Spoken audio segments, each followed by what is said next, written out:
Yes guys, welcome back to the Link Up podcast. Today we're going to be doing our end of season Premier League awards. We've got some different categories we're going to go through. Starting off, we've got our player of the season. Yeah. So, yeah, the player that's played. Yeah. So after the game that we watched, City, it's got to be Phil Foden, I think, for me.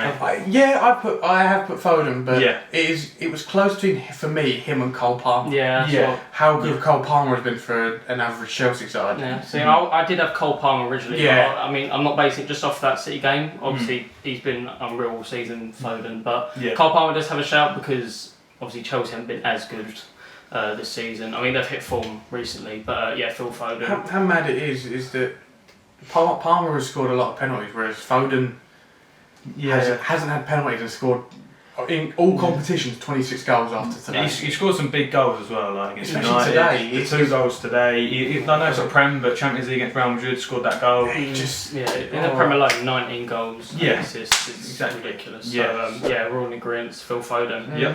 Alright, next we got manager of the season. Yeah.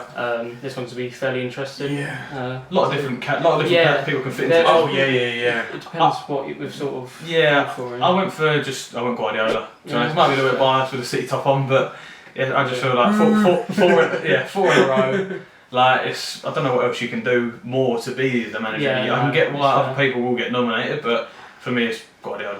Yeah. I would have said if Rob Edwards stayed up with Luton, I would have had Luton. Rob Yeah. Edwards. Yeah. Potentially. I'd have him in another category. But yes, if I he stayed up. have gone with Unai Emery. Yeah. For I've how gone well Unai he's done for that Villa side. I know people.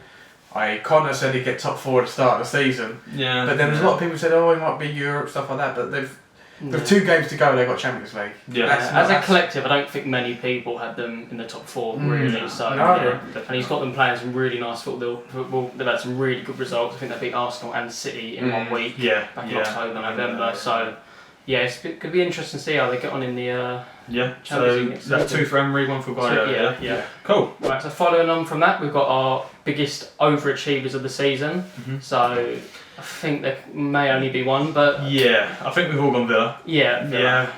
As you said, Cal, no one expected them to be top 4 and they're smashing it. I think we said in the past few videos, to be honest, how well they're doing. Yeah. And it's just the individual players as well that got on there. Like Watkins has been amazing, Diaby, Bailey. They've just been all great. Even Emi Martinez in goal. Hey, I feel like yeah, The defence, defence has been Konsa. solid. yeah. It's- Constance played really well, especially Yeah, like the right back / centre back sort of thing they got Yeah, down And on. the Thursday got an England call up last Yeah. match. So Yeah. Yeah. So Aston Villa, I think a shout could be Bournemouth maybe. Yeah, How well they've yeah, done that's this another season. one. But I just don't think because I think if they got top half, I'd give it to them. yeah, But when they got below top half and stuff like that, Yeah. I know they're like they were meant to be relegation bound, but it's like that Rob Edwards shout. Like if they would have stayed up, we'd definitely have had them as my 100%. overachievers. Yeah. Everyone predicts to finish bottom, so Yeah. He's got them playing some really good football, Bournemouth, so I'm interested to sort of see how they get on next season. Yeah, if they get a definitely. few more signings, if they can keep on Solanke. Yeah, or invest if he's Invest, going. yeah, of Yeah, course. Yeah, they get good money for him. yeah. So next, we've got biggest underachievers for the season. Yeah. So Could be a few here. there could be a few. We've had Yeah. a few stinkers this season. Yeah. Who have you gone for? I went for United. Yeah. I won for United. I think, Yeah. All United, yeah. All United. Yeah, I think You- another shout would have been Chelsea. Just put it bluntly, use a shit. Sorry, use are. Yeah, they haven't been great. Like, especially, obviously, one of their signings, Mason Mount. Like he's meant to be. He's one been of injured the whole time. Yeah, but still, They've 80 had million. So many injuries. haven't Yeah, they? and it's just, but like teams like I covered this on the other video. Teams like Newcastle, they don't make excuses. Like there's so many No, they've injuries. had a lot more injuries. Yeah, really. exactly, and especially in their defence, and they've still carried on, still grind out Yeah. results. I feel like United just rolled over in some games, yeah, and I think especially they- against Palace. Like it was one of their worst performances. Yeah, so. they finished 8th. They didn't get European competition. Yeah, that's if they don't win the FA Cup. Yeah, well, yeah. I mean, yeah. Highly doubt it, but I don't think there could be anyone else but Man United. Yeah. We've got most underrated player this season. There could have been a few here. Yeah. There is a lot on this list. Yeah, who Yeah. have we gone for? I went with Hwang Hee-chan of Wolves. Oh, okay. Yeah, no, he said he could teach. Yeah, I felt like when Neto got injured, so obviously Neto carried him sort of his first 10 games, I'd say, then he got an injury. And then I feel like Hwang Hee-chan stepped up, grabbed some big goals for Gary O'Neill, got him a good few points, and yeah, so I just went Hwang Hee-chan. I felt like he's been quite decent behind Cunha. Yeah, So. can I? See, I might have cheated here. I want 2 players. Go on, go for it, yeah. I've got Jared Brentford and Ezri Konsa. Yeah? Okay. Yeah, I think both of them haven't got enough credit, Yeah. especially for me, Brantwaite. I know how much Lee doesn't really like him, but Yeah. I just think he's such a solid centre half, and I think he should be on that plane. For me, as an England fan, but Yeah. apart from that, his performances for Everton, how he stepped up, especially after say winning the league with PSV last year.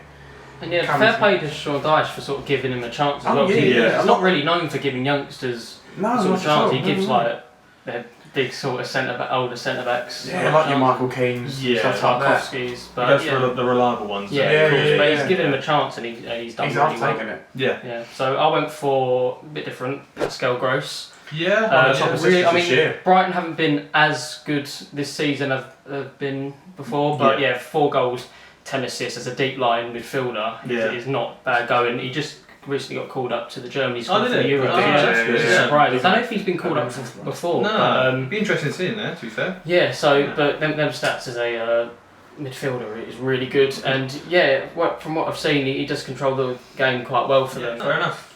Yeah. Right, so next we're on the most overrated players this season. I think there's a lot of players we could have gone for.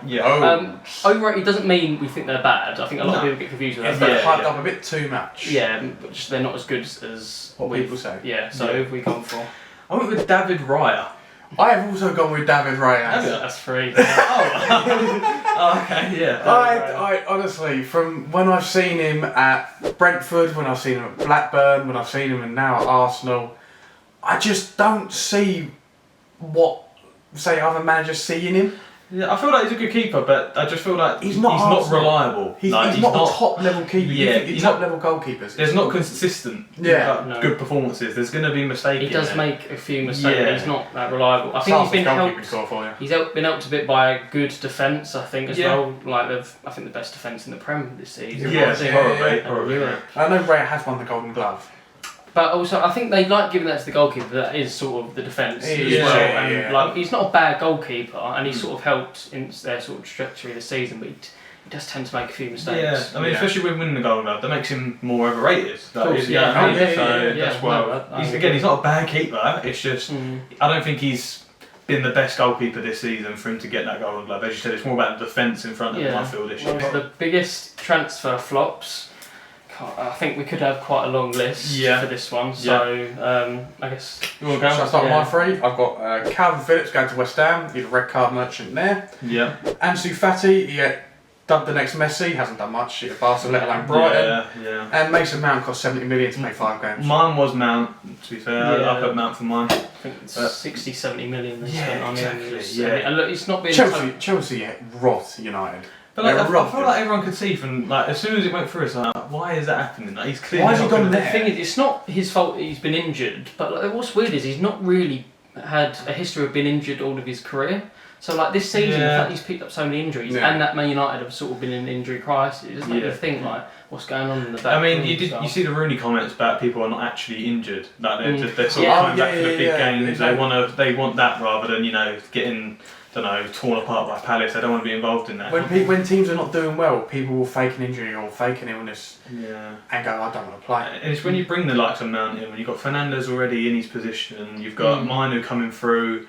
it's going to be hard to get games. And then he can play right wing, play left wing. But that's not him. That's not it. He's a number 10. I wouldn't be surprised if he leaves after the next season again. Yeah, I think United fans do want him, man. It wouldn't surprise me if he does go. Yeah. I mean, I had a couple more. I mean, I did put Onana down, goalkeeper. I can back that. I think he hasn't been as bad, I think, as people have said.